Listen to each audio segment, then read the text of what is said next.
오늘 우리에게 주시는 하나님의 말씀은 사도행전 16장 16절부터 34절까지의 말씀입니다. 우리가 기도하는 곳에 가다가 점치는 귀신 들린 여종 하나를 만나니 점으로 그 주인들에게 큰 이익을 주는 자라. 그가 바울과 우리를 따라와 소리질러 이르되 이 사람들은 지극히 높은 하나님의 종으로서 구원의 길을 너희에게 전하는 자라 하며 이같이 여러 날을 하는지라. 바울이 심히 괴로워하여 돌이켜 그 귀신에게 이르되 예수 그리스도의 이름으로 내가 내게 명하노니 그에게서 나오라 하니 귀신이 즉시 나오니라. 여종의 주인들은 자기 수익의 소망이 끊어진 것을 보고 바울과 실라를 붙잡아 장터로 관리들에게 끌어갔다가 상관들 앞에 데리고 가서 말하되 이 사람들이 유대인인데 우리 성을 심히 요란하게 하여 로마 사람인 우리가 받지도 못하고 행하지도 못할 풍속을 전한다 하거늘 무리가 일제히 일어나 고발하니 상관들이 옷을 찢어 벗기고 매로 치라 하여 많이 친 후에 옥에 가두고 간수에게 명하여 든든히 지키라 하니 그가 이러한 명령을 받아 그들을 깊은 옥에 가두고 그 발을 착고에 든든히 채웠더니 한밤중에 바울과 실라가 기도하고 하나님을 찬송하며 죄수들이 듣더라. 이에 갑자기 큰 지진이 나서 옥터가 움직이고 문이 곧 다 열리며 모든 사람의 매인 것이 다 벗어진지라. 간수가 자다가 깨어 옥문들이 열린 것을 보고 죄수들이 도망한 줄 생각하고 칼을 빼어 자결하려 하거늘 바울이 크게 소리질러 이르되 내 몸을 상하지 말라 우리가 다 여기 있노라 하니 간수가 등불을 달라고 하며 뛰어들어가 무서워 떨며 바울과 실라 앞에 엎드리고 그들을 데리고 나가 이르되 선생들이여 내가 어떻게 하여야 구원을 받으리이까 하거늘 이르되 주 예수를 믿으라 그리하면 너와 내 집이 구원을 받으리라 하고 주의 말씀을 그 사람과 그 집에 있는 모든 사람에게 전하더라. 그 밤에 그 밤 그 시각에 간수가 그들을 데려다가 그 맞은 자리를 씻어주고 자기와 그 온 가족이 다 세례를 받은 후 그들을 데리고 자기 집에 올라가서 음식을 차려주고 그와 온 집안이 하나님을 믿음으로 크게 기뻐하니라. 아멘. 이제 9월에 바로 시작됐어요. 오늘이 첫날인데 하나님께서 이 9월 첫날에 은혜를 주시고 또 9월도 주님의 은혜 아래 놀랍도록 축복하여 주시고 힘차게 주님의 영광으로 출발하게 하시는 줄 믿습니다. 오늘 바울 사도의 2차 전도 여행이 이제 사도행전 16장에 전개가 됩니다. 성경에 공식적으로 바울 사도가 예수 그리스도의 복음을 들고 3차로 전도 여행을 떠난 기록이 남아 있습니다. 그래서 1차, 2차, 3차 전도 여행을 하면서 아시아와 유럽 그리고 로마에까지 복음을 전하는 그 여정을 그리고 있는데요. 2차 전도 여행은 주로 유럽을 중심으로 복음의 길이 열렸습니다. 마케도니아, 그러니까 유럽의 관문이죠. 마케도니아 지방 사람이 바울 사도가 2차 전도 여행을 시작함에 그들 앞에 환상으로 나타났어요. 그래서 마케도니아 사람이 손짓하는 거예요. 우리를 와서 도와주십시오. 이렇게 손짓하는 그 환상을 봐요. 그리고 바울 사도와 그 전도 일행은 그것을 성령의 음성, 성령께서 주시는 환상으로 받고 마케도니아로 건너가서 유럽을 향해 이제 전도 여행을 시작하게 된 것입니다. 마케도니아, 그 유럽의 첫 성은 바로 빌립보예요. 빌립보 성인데 오늘 그 빌립보의 전도 현장에서 어떤 일이 일어났는지를 우리에게 말씀해 주고 있습니다. 16절에 보면 우리가 기도하는 곳에 가다가 점치는 귀신 들린 여종 하나를 만나니 점으로 그 주인들에게 큰 이익을 주는 자라. 기도하는 곳으로 가다가 라고 말씀하고 있어요. 바울 사도는 그 일행들과 함께 전도하면서 항상 먼저 어디를 찾았습니까? 기도하는 곳을 찾았어요. 기도하는 곳을 찾아서 전도 여행 가운데 항상 기도하기를 힘썼다는 것입니다. 기도 없이는 아무것도 시작하지 않겠다는 그 전도자의 의지를 보여주고 있는 것입니다. 빌립보에 처음 이르렀을 때도 그들은 기도하는 곳을 찾았어요. 그래서 누굴 만납니까? 루디아라는 자주 옷감 장사를 만나죠. 그리고 그 여성 사업가를 어떻게 해요? 복음의 능력을 경험하게 하고 그리고 또 그곳에서 교회를 시작하게 하신 은혜를 맛보게 하시는 거예요. 기도를 꾸준히 하고 쉬지 않는 것, 하나님의 은혜를 덧입는 삶이라고 할 수 있습니다. 저는 다이어트에 관한 충격적인 사실을 얼마 전에 알게 되었어요. 어떤 의사가 나와서 얘기하더라고요. 많이 먹어서 살찌는 것이 아니라 쉬지 않고 먹어서 살찌는 거랍니다. 깜짝 놀랐습니다. 심야 공복 12시간을 지켜야 살찌는 것을 막을 수 있다고 말하는 거예요. 충격 먹었어요. 제가 이제까지 다이어트 방법을 잘못 알고 있었구나. 조금 먹고 꾸준히 먹었거든요.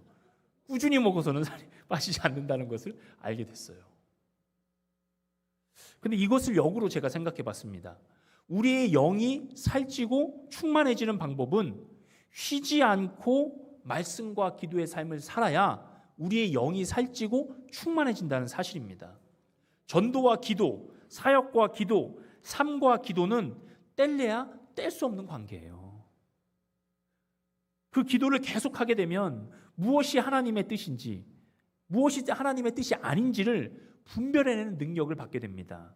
그리고 그것이 우리에게 찾아오는 삶의 모든 것들이 기회인지 아니면 유혹인지, 이것을 잡아야 될지 잡지 말고 놓아야 될지 그냥 모른 척 해야 될지를 알게 하는 능력이 우리가 주님 앞에 늘 꾸준히 쉬지 않고 기도하는 삶 가운데 드러난다는 것입니다. 우리가 기도 없이 세상과 섞여 살면은 잘못된 선택을 하게 되는 경우가 참 많이 있는 거예요. 오늘 그래서 바울 사도는 전도 여행을 하면서 그 일행들과 함께 항상 기도할 처소를 찾았다는 것입니다. 사랑하는 성도 여러분, 우리가 항상 기도하는 시간을 주님의 은혜 가운데 내시기를 주님의 이름으로 축원합니다. 그래서 여종 하나를 만났어요. 역시 기도하는 자에게 하나님께서 영혼을 맡겨주세요. 그런데 안타깝게도 이 여종은 점치는 귀신 들린 여종이었어요. 점치는 귀신. 그 당시에 그 사회에 유행했던 그리스 로마 신화, 로마가 지배하던 신화잖아요. 시대잖아요. 그래서 귀신 들린, 점치는 귀신 들린 여종이라고 할 때 이 점치는 귀신이라고 하는 것은 그리스 로마에 등장하는 피톤이라는 그 뱀 모양을 한 신입니다. 예언의 능력을 가지고 있어요. 그래서 그에게 빌어서 예지의 능력을 받아서 점치는 일을 많이 행해왔던 거예요. 사탄의 영은 이렇게 신화로 둔갑해서 멋진 이야기로 포장을 해서 사람들에게 알립니다. 그럼 우리가 어린아이들이 읽는 재미있는 만화 동화에 그리스 로마 신화에 보면 이런 이야기들이 다 나와 있는 거예요. 아이들이 볼 때는 이것이 그냥 재미있는 이야기구나, 뭐 이런 것도 있구나라고 하겠지만 이 안에 사단의 영들이 숨어 있다는 거예요. 그래서 귀신 들린 여종 하나를 만났는데 그 여종은 어떤 여종이냐? 남자들이 그 여종을 샀어요, 돈으로. 그래서 점을 쳐주고 돈을 받으면 그것을 자기의 소유로 삼는 거예요. 여기서 주인들이라고 하는 것은 그 여종을 여러 사람들이 모아서 돈을 내서 샀다는 거예요. 이득을 얻기 위해서 서로 돈을 내어 이 귀신 들린 여종의 소유권을 가지고 큰 돈을 벌어주는 보물단지를 얻은 것처럼 미래를 점쳐주고 그를 이용해서 돈을 벌었다는 거예요. 근데 이들 앞에 바울과 전도 일행들이 나타난 것이죠. 17절에 그가 바울과 우리를 따라와 소리질러 이르되 이 사람들은 지극히 높은 하나님의 종으로서 구원의 길을 너희에게 전하는 자라 하며 이같이 여러 날을 하는지라. 바울이 심히 괴로워하여 돌이켜 그 귀신에게 이르되 예수 그리스도의 이름으로 내가 내게 명하노니 그에게서 나오라 하니 귀신이 즉시 나오니라. 할렐루야. 지금 이 여종이 바울과 전도 일행들을 따라다니면서 하는 말은 틀린 말이 아니에요. 지극히 높은 하나님의 종으로서 구원의 길을 너희에게 전하는 자라 라고 막 외치면서 뒤를 따라다닌 거예요. 틀린 말이 아니죠? 이 말이 사실이지만 그러나 이것이 영혼을 구원하는 생명과 연결되는 외침은 아닌 것입니다. 귀신은 하나님을 알아요. 그러나 그것은 하나님을 믿는 것이 아니에요. 그냥 단순한 지식적 동의에 불과한 거예요. 하나님을 알지만 하나님을 자기 하나님으로 삼지 못하고 그저 두려워하는 거예요. 마치 이순신 장군이 우리가 살아있었다는 역사적 인물이긴 하지만 지금 우리의 삶과는 무관하고 우리의 삶에 지금 역사하지 않는 것과 마찬가지로 하나님을 믿어도 단순한 지식적 동의, 마귀가 사단이 하나님을 아는 것과 같은 그런 지식으로 살아가는 그리스도인들도 참 많이 있다는 거예요. 오늘 이 마귀는, 이 사단은, 이 귀신은 진정한 복음이 이 귀신에 의해서 권위가 떨어지는 역할을 하게 만드는 거예요. 구원의 역사가 귀신의 역사로 오인되게 만들어버리는 일을 지금 조장하고 있는 거예요. 이것은 복음을 전파하는 것 같지만 복음을 교묘하게 회방하는 것입니다. 그래서 바울의 일행도 처음에는 참다 나중에는 이 말이 듣기가 거북한 거예요. 힘든 거예요. 구역질이 나는 거예요. 현란한 말솜씨, 성경을 짜깁기 하고 뜻 모르고 달달달 외워가지고 사람들을 현혹시키는 이단들이 너무나 많이 있습니다. 그러나 그들 마음에는 하나님이 없어요. 진정한 믿음이 없어요. 그들은 무엇에 사로잡혀 있는 것일까요?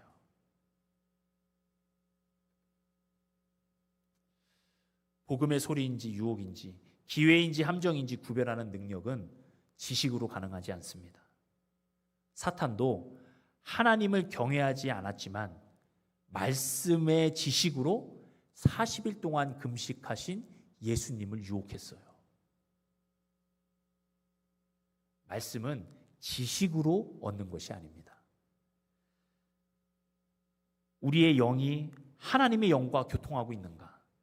하나님의 주권이 내 삶에 이루어지고 있는가? 내 삶에 하나님이 주인이신가? 하나님의 말씀이 내 삶으로 드러나고 있는가? 하나님을 향한 온전한 믿음이 내 안에 있는가? 늘 하나님을 아는 올바른 지식으로 우리의 삶에 나타나고 있는가? 이것이 말씀을 대하는 그리스도인들의 태도인 것입니다. 지금 마귀는 두려워서 떨면서 외치고 있는 거예요. 가짜에 울리는 꽹과리 같은 소리, 이 소리 앞에 바울 사도는 뭐라고 말하죠? 그대로 선포하죠.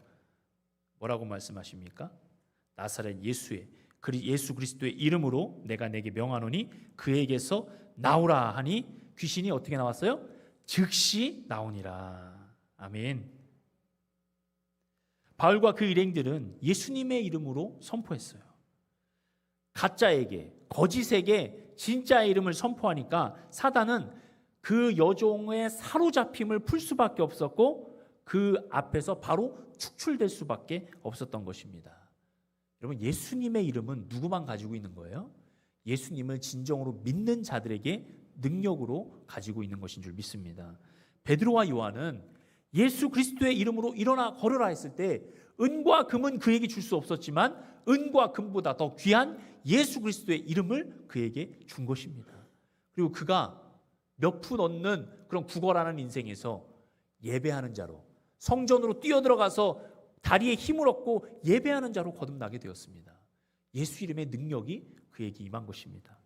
다윗은 골리앗 앞에 벌벌 떨고 있는 이스라엘 백성 앞에 돌팔매질을 하면서 그가 평소에 양을 지키던 그 무기로 3미터나 되는 골리앗 앞에 달려나갈 때 나는 내가 모욕하는 만군의 여호와의 이름으로 나아간다 라고 외쳤을 때 그 돌팔매질이 어떻게 됐어요? 골리앗을 한 방에 쓰러뜨릴 수 있었습니다. 사랑하는 성도 여러분, 예수 그리스도의 이름을 가진 우리는 예수 그리스도의 이름을 선포할 능력과 권세와 특권과 의무를 가지고 있는 줄 믿습니다. 우리가 약해도 우리의 삶의 가정에, 우리의 삶의 직장에, 우리의 삶의 사업장에, 우리의 개인적인 모든 삶에 예수 그리스도의 이름을 선포하세요. 그러면 그 예수 그리스도의 이름이 능력이 되어 그의 삶을 바꾸고 가정을 바꾸고 직장과 사업장을 바꾸고 온 곳을, 모든 곳을 하나님의 은혜로 바꾸어 주실 줄 믿습니다. 우리가 누구 앞에 어디만 가도 좀 힘 있는 자, 좀 힘 있고 돈 있는 자들 앞에 가면은 야, 내 이름 돼, 내 이름, 그 사람 이름 돼 하잖아요. 이 땅에 작은 것도 자기 이름을 가지고 권세를 떨치는데 온 세상을 창조하신 하나님은 그 이름의 권세가 얼마나 크시겠습니까? 사용하지 않는 것은 우리의 직무유기예요. 우리가 그 이름을 어느 곳에나 선포할 때 그 이름의 능력이 우리 모든 것을 살리는 줄 믿습니다. 마태복음 18장 20절에 두세 사람이 내 이름으로 모인 곳에는 나도 그들 중에 있느니라. 할렐루야. 요한복음 14장 13절 14절에 너희가 내 이름으로 무엇을 구하든지 내가 행하리니 이는 아버지로 하여금 아들로 말미암아 영광을 받으시게 하려 함이라. 내 이름으로 무엇이든지 내게 구하면 내가 행하리라. 잠언 18장 10절에 여호와의 이름은 견고한 망대라. 의인은 그리로 달려가서 안전함을 얻으리라. 시편 124편 8절에 우리의 도움은 천지를 지으신 여호와의 이름에 있도다. 아멘. 여호와의 이름의 권세를 마음껏 사용하시기를 바랍니다. 이 밖에도 여호와 이레, 여호와 라파, 여호와 니시, 여호와 샬롬, 여호와 삼마, 우리에게 놀라운 이름을 주셨어요. 이로 인해서 귀신이 즉시 나왔어요. 여종은 이제 자유의 몸이 되었어요. 19절에 보면 여종의 주인들은 자기 수익의 소망이 끊어진 것을 보고 바울과 실라를 붙잡아 장터로 관리들에게 끌어갔다가 상관들 앞에 데리고 가서 말하되 이 사람들이 유대인인데 우리 성을 심히 요란하게 하여 로마 사람인 우리가 받지도 못하고 행하지도 못할 풍속을 전한다 하거늘. 복음이 선포되고 귀신이 나갔어요. 얼마나 좋은 일입니까? 너무나 춤출 일이에요. 그런데 이 복음을 전한 바울과 그 일행들 앞에 고난이 닥쳐옵니다. 여종을 볼모로 수익을 얻으며 살아가던 사람들의 소망이 끊어졌어요. 그들이 돈을 내고 지불한 그런 일들의 소망이 끊어진 거예요. 그들의 소망은 오직 물질이었습니다. 그 여종이 어떻게 되든 상관없는 거였어요. 자신들의 이익을 위해서 사단의 귀신에 완전히 잠식되어 버린 이 소망 없는 여인을 이용한 거예요. 그러나 분명히 아시기 바랍니다. 이런 잘못된 사단적 소망은 반드시 끊어질 날이 있다는 것입니다. 18절에 즉시 나오니라는 말과 19절에 소망이 끊어진 것이라는 헬라어의 단어가 같아요. 엑셀 코마이라는 즉시 나옴과 수익의 소망이 끊어졌다는 이 원어가 똑같다는 것입니다. 소망 없던 여종이 그 귀신에게서 노임을 받고 소망이 있는 삶으로 변하는 동시에 자신의 이익을 위해서 여종을 이용했던 사람들의 소망이 끊어졌어요. 동시에 일어난 사건입니다. 하나님께서는 이 사건의 역전을 이루어 주셨어요. 아무도 이 여인을 구할 수가 없었습니다. 사로잡혀 있어요. 남자들에 의해서 둘러싸여 있어요. 그리고 모든 사람들이 무관심하고 이 여인에게 오히려 점을 치는 거예요. 아무도 이 여인을 구할 수가 없습니다. 오직 복음만이 이 여인을 이 수렁에서 끌어낼 수가 있었다는 것입니다. 사랑하는 성도 여러분, 우리가 세상의 소망과 하나님을 소망하는 것을 병행하면서 살 수 없습니다. 우리가 세상을 소망하고 하나님을 소망하는 동시의 삶은 있을 수가 없다는 거예요. 어느 것에 더 비중을 두고 살아갑니까? 우리의 세상 소망이 가라앉는 순간 하나님의 소망은 일어나는 줄을 믿습니다. 우리가 세상 소망을 포기하고 세상 소망 앞에 우리를 맡기지 않으면 하나님께서 우리를 하늘 소망을 가지고 살아가는 백성으로 삼아 주실 줄을 믿습니다. 여러분, 세상 소망 끊어진다고 염려하지 마세요. 세상 소망 줄어든다고 내 인생 어떻게 되는 거 아닙니다. 하나님을 향한 소망만 똑바로 잡고 있으면 마지막에 멸망받을 것은 사망 권세라고 했습니다. 사망 권세도 이기신 주님이 우리를 천국 백성 되게 해주셨고 우리의 과거, 현재, 미래가 예수 그리스도의 복음에 의해서 완전히 변화됐어요. 그러니 우리가 질이 멸렬한 세상 소망 가지고 이렇게 일희일비하지 마시기 바랍니다. 하나님을 향한 소망, 하나님을 향한 절대적인 소망을 가지고 믿음으로 나아가는 그런 우리가 되기를 주님의 이름으로 축원합니다. 이들의 소망이 끊어지니까 이들은 이제 이 전도자들을 박해하기 시작하는 거예요. 바울과 실라에게 무슨 프레임을 씌웁니까? 유대인이라는 프레임을 씌우는 거예요. 당시 유일신 신앙을 가진 유대인들은 로마 제국의 요주인물이었어요. 그래서 이들이 잘못된 지식으로 사람들을 선동하고 그를 이렇게 가르친다고 오해하여서, 그래서 글라우디오 황제는 로마에서 유대인들을 다 추방했어요. 그 안에 브리스길라와 아굴라도 포함되어서 고린도로 추방을 당했잖아요. 그만큼 유대인이라고 하면 그 로마 시대에는 굉장히 좀 사람들이 이렇게 좀 좋지 않은 이름으로 소문이 났었어요. 그런데 이 지금 자기들의 소망이 끊어진 이 사람들이 바울과 전도 일행들을 너희들은 유대인이다 라는 프레임을 씌우고 우리는 로마인이다 라는 자부심을 가지고 고발을 하는 거예요. 장터의 관리들에게 고발을 하죠. 이 장터의 관리들은 로마 제국의 치안관들이에요. 그러니까 로마 제국의 질서를 유지하기 위해서 존재하는 사람들이란 말이에요. 그럼 그들한테 고발해봤자 누구 편을 들겠습니까? 유대인 편을 들겠습니까? 아니죠. 로마인의 편을 드는 거예요. 그래서 우리는 로마인이고 너희들은 유대인인데 너희들이 복음을 전해서 이렇게 귀신이 나갔는데 우리의 소망이 끊어졌지 않느냐? 그러니까 너희들을 고발한다. 나는 로마인이다. 하면서 그렇게 고발을 하는 거예요. 이것은 어떤 현상입니까? 세상에 속하지 않은 그리스도인들이 세상 속에서 겪어야 되는 피치 못할 오해와 고난과 핍박과 시련입니다. 근데 우리가 이것을 어떻게 해야 돼요? 감수해야 되는 거예요. 여러분, 우리 그리스도인들이 고난을 피해서 나아가기 시작하면 우리 삶에 그리스도의 흔적이 새겨지지 않습니다. 우리가 고난을 피하기보다 주님이 주신 고난을 믿음으로 넘어가야 될 줄 믿습니다. 그 고난 앞에 우리가 움츠러들고 도망하여 피하는 것이 아니라 하나님께서 주신 고난을 감내하고 믿음으로 돌파하여 나갈 때 하나님께서는 우리를 통하여서 복음의 역사를 이루어 주실 줄을 믿습니다. 그래서 이렇게 아무런 소망이 없는 이 여인, 3중 4중으로 갇혀있던 이 여인에게 그리스도의 복음이 선포됨으로 말미암아 속박에서 자유해졌어요. 은혜가 넘쳤습니다. 그리고 한 영혼이 살아나는 거예요. 우리가 고난이 와도 복음을 전하다가 우리가 약간 손해를 본다 할지라도 그것은 하나님을 대신하여 받는 고난인 줄 믿습니다. 주님을 대신하여 받는 고난이에요. 그렇기 때문에 그 고난 앞에 우리가 피하지 말고 믿음으로 반응해야 될 줄 믿습니다. 왜냐하면 우리는 살림을 받은 인생이에요. 우리는 이미 예수 그리스도의 은혜로 구원받은 인생이란 말이에요. 얼마나 행복합니까? 죄의 책임에서 자유하여 어떤 것에 중독될 필요도 없어요. 마음과 삶을 의지할 수 있는 확실한 왕이 계세요.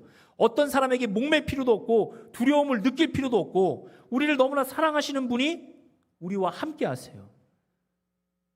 우리가 결핍된 사랑에 애달퍼할 것도 없습니다.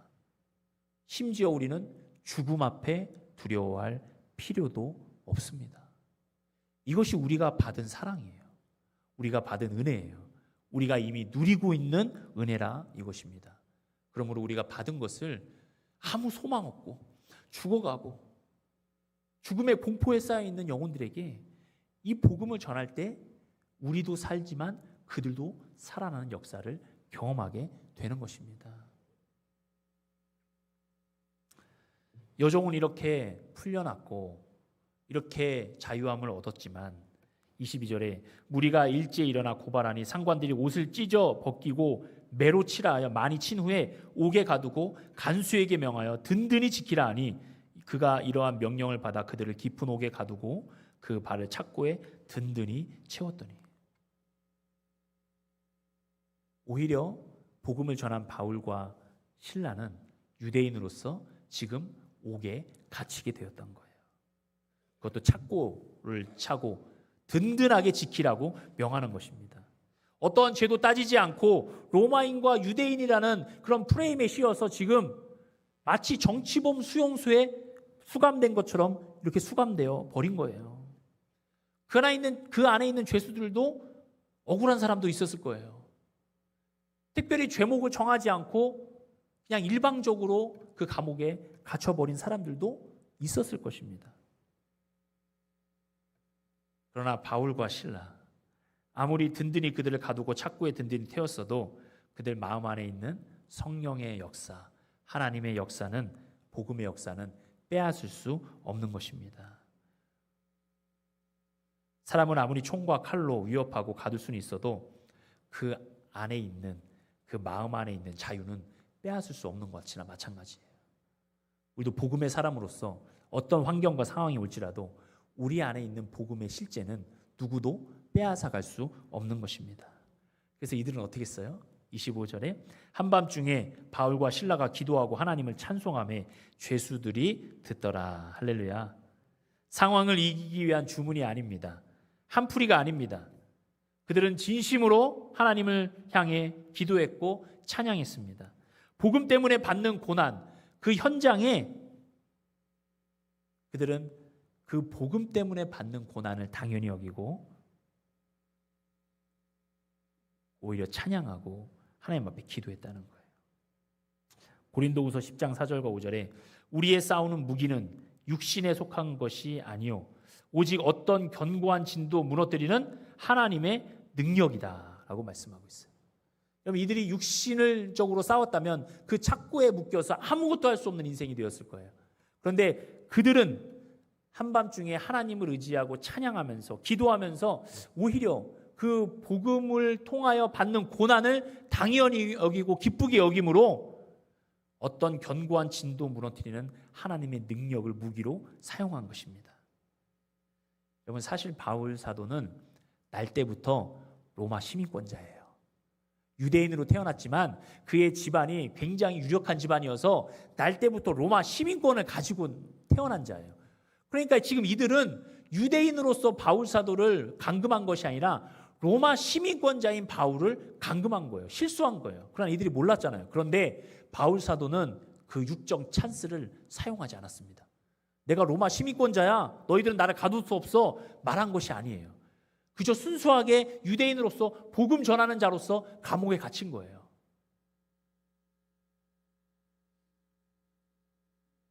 그리고 자신들이 받는 고난, 주님 대신에 받는 고난, 주님과 함께 받는 고난이라고 여겼다는 거예요. 로마서 8장 17절과 18절에 이렇게 말씀하고 있습니다.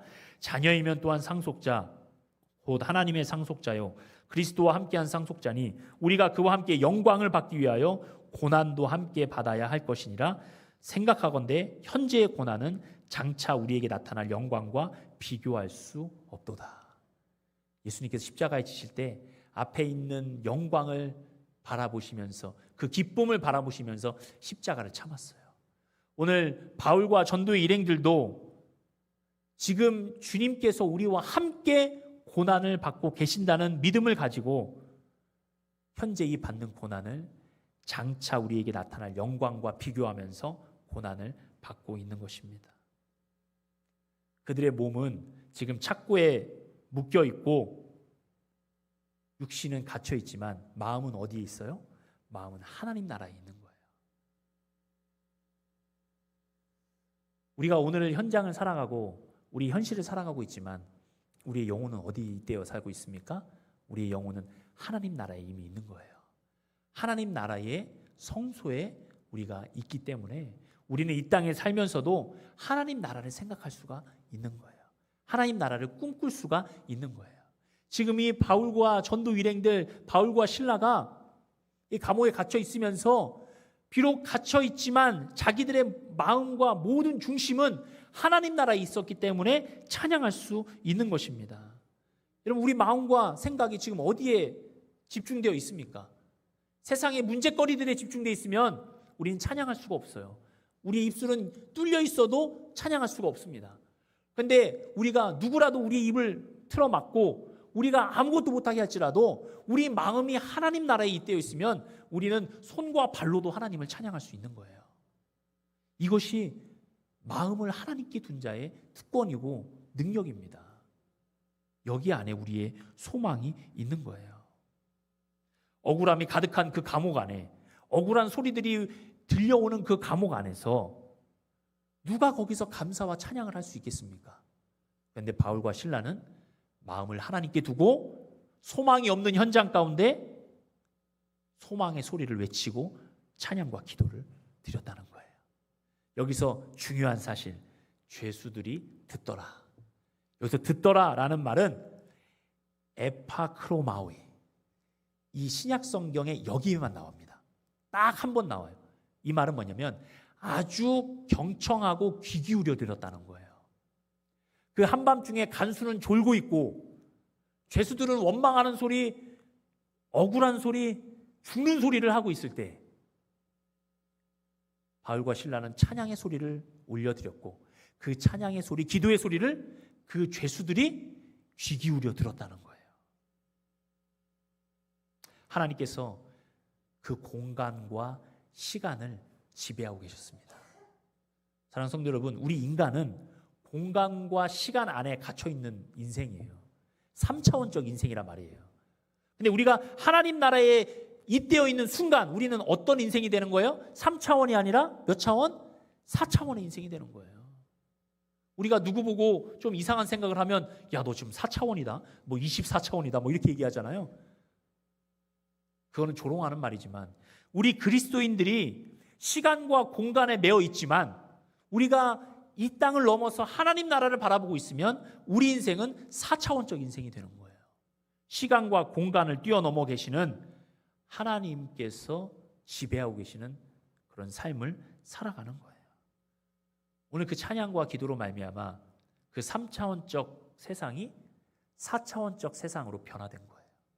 얼마나 놀라운 일입니까? 누구도 할 수 없는 일이에요.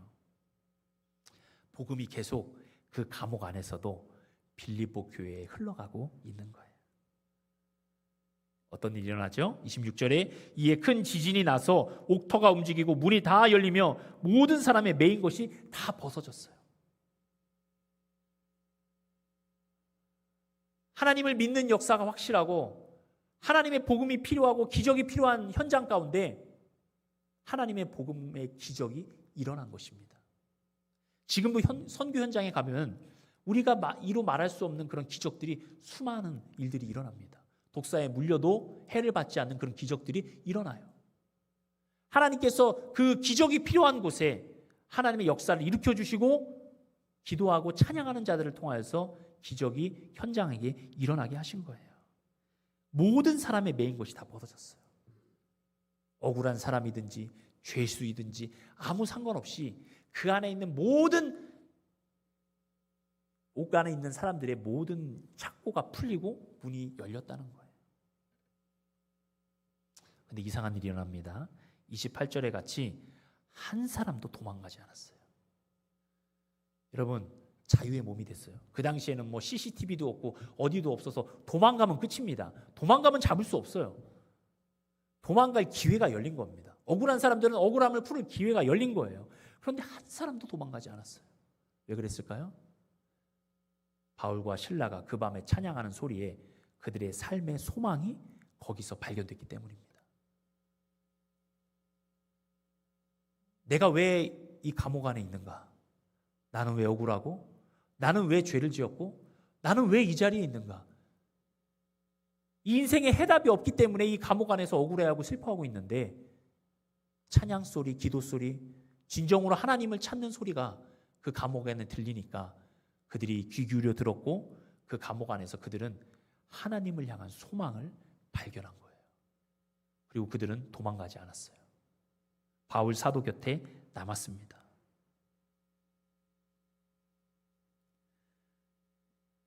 한 번도 들어보지 못한 삶의 해답, 그 해답이 예수 그리스도 안에 있구나.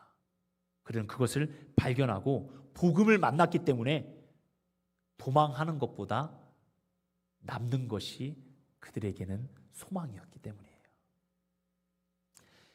예수님의 십자가 옆에 평생 강도짓을 한 오른편의 강도가 어떻게 예수님과 낙원에 있을 수 있었습니까? 그 순간에 그가 복음을 발견한 거예요. 예수 그리스도의 십자가에서 복음을 발견하고 예수님 앞에 믿음을 고백했더니 그 십자가에 처형되는 순간에 그의 삶이 죽음에서 생명으로 옮겨간 것입니다. 하나님의 은혜가 이만큼 커요. 그날 바로 죽어 마땅한 그 죄인이 예수 그리스도의 복음으로 살아나는 역사를 경험하게 되는 것입니다. 오늘 죄의 수도들 마찬가지예요. 그들에게 임한 복음의 역사가 죽어 마땅한 그들을 살려낸 거예요. 회개의 역사가 그들 안에 일어났고 그들 안에 소망이 발견된 것입니다. 27절에 간수가 자다가 깨어 옥문들이 열린 것을 보고 죄수들이 도망한 줄 생각하고 칼을 빼어 자결하려 했어요. 자결하려고 했어요. 왜냐하면 간수가 죄수를 지키지 못하면 그 죄수 한 명의 목숨값을 그 간수가 치러야 되거든요. 그런데 한 명도 도망하지 않아요. 자결하려, 다 도망간 줄 알고 자결하려 했는데 한 명도 도망하지 않고 바울사도가 외칩니다. 바울이 크게 소리질러 이르되 28절에 내 몸을 상하지 말라 우리가 다 여기 있노라 하니 간수가 등불을 달라고 하며 뛰어들어가 무서워 떨며 바울과 실라 앞에 엎드려요. 그리고 30절에 그들을 데리고 나아가 이르되 선생들이여 내가 어떻게 하여야 구원을 받으리까 하거늘. 여기서 복음이 선포되죠. 이르되 주 예수를 믿으라 그리하면 너와 내 집이 구원을 받으리라 하고. 할렐루야.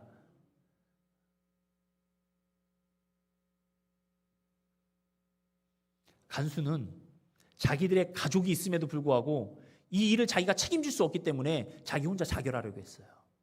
근데 바울 사도가 이 소망이 끊어진 것 같은 간수 앞에 나타나서 우리가 다 여기 있다. 너의 몸을 해하지 말라. 그에게 소망의 소식을 들려줬어요. 그리고 뭘 전했어요? 복음을 전했어요. 그랬더니 이 간수가 어떻게 됐어요? 구원의 역사를 경험했습니다. 그리고 이 온 가족이 또 구원을 받게 되는 역사를 받아 누리게 되었어요. 온 가족이 세례를 받았어요. 이게 얼마나 놀라운 일입니까? 간수도 자기의 삶의 고뇌와 번민이 얼마나 많았겠습니까? 그래서 그 밤에 그 중요한 순간에 졸음이 쏟아졌어요.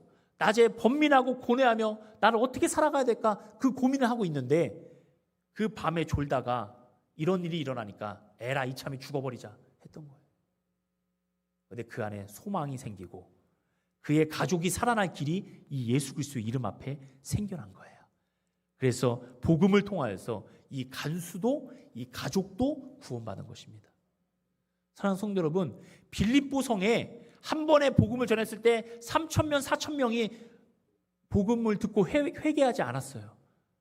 그런데 이 복음이 어떻게 흘러가요? 루디아를 통해서, 여종을 통해서, 감옥 안의 사람들을 통해서, 간수들을 통해서, 가족들을 통해서 점점 한 영혼씩 복음으로 변화되는 삶을 경험하는 거예요.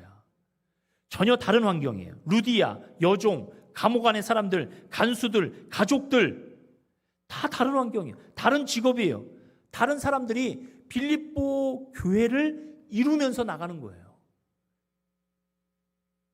한 번에 수천 명이 회개하면서 그 교회를 세우진 않았지만 그 교회는 어떤 기적의 역사보다도 더 큰 기적을 경험하는 놀라운 교회가 된 거예요.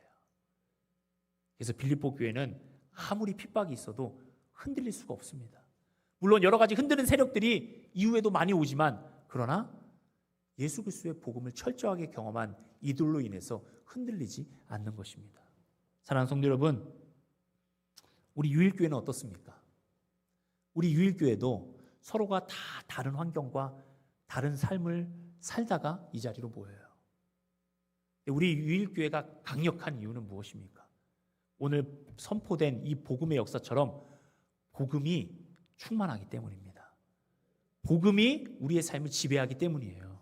누구도 방해하고 누구도 빼앗을 수 없고 누구도 찾아갈 수 없는 이 소망이 우리 안에 분명하기 때문에 우리 교회도 한 번에 3,000명, 4,000명이 회개하지 않는다 할지라도 매 주일 조금씩 그 복음 안에서 물들어가고 있다는 것을 우리는 확신합니다. 한 영혼이 예수 그리스도의 복음을 맛보고 경험하고 기적을 경험하고 삶의 소망을 찾는 이 유일교회를 통하여서 하나님께서 이 유성구에, 장대동에, 이 대전 땅에 이 나라와 민족 가운데 놀라운 일들을 이루실 것을 믿어 의심치 않습니다. 우리 성도들 안에 그런 믿음이 있다면 우리 교회는 흔들리지 않습니다. 누가 와도 흔들리지 않습니다. 그 믿음으로 승리하는 저와 여러분이 되시기를 주님의 이름으로 축원합니다.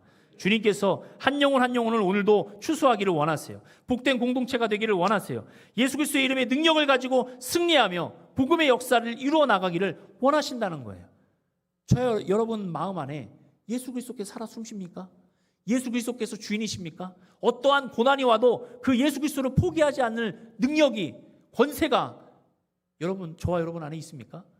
그것이 예스, 아멘이라면 우리는 충분합니다. 우리 안에 하나님의 놀라운 은혜가 충만하고 넘치는 줄 믿습니다. 그 소망으로 살아가는 저 여러분들이 되시기를 주님의 이름으로 축원합니다.